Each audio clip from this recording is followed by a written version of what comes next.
ইমা, তুই এখানে দাঁড়িয়ে দাঁড়িয়ে কি করছিস মামা? আমি দেখছি। তুই এরকম করে দাঁড়িয়ে কি ব্যাপার? কান ধরে তোকে কি স্কুলে কান ধরে দাঁড় করে দিয়েছিল?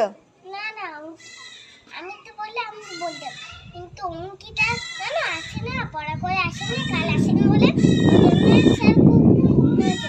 স্যার সে স্যারটা অঙ্কিতা কথাটা শিখতে হতো, ও তো আসলে শুনতে পারছিল বলে। ও, সেই জন্য এরকম দাঁড় করে দিয়েছিল। হ্যাঁ, আমাকে 10 মিনিট পুরো কান্ড হয়ে দাঁড়াও বলো, ওর কথাটা শোনা ছিল না অঙ্কিতা। হ্যাঁ, ওর তো কষ্ট হচ্ছিল। সেই কষ্টটা তুমি কি ভাবছিলে যে ওর কতটা কষ্ট হয়েছে? হ্যাঁ, 10 মিনিট দাঁড়িয়ে যাচ্ছিল, আমরা প্লাস্টিক করছি দেখছি কেরম।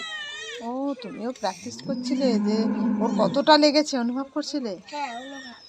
আহারে, মামামের বান্ধবী কষ্ট পেয়েছে, তাই জন্য মামামও একটু দেখছে যে কতটা কষ্ট লাগছিল। আমার না খুব লাগছে। ব্যাস, ঠিক আছে, তুমি করে থাকো এরম ভাবেই।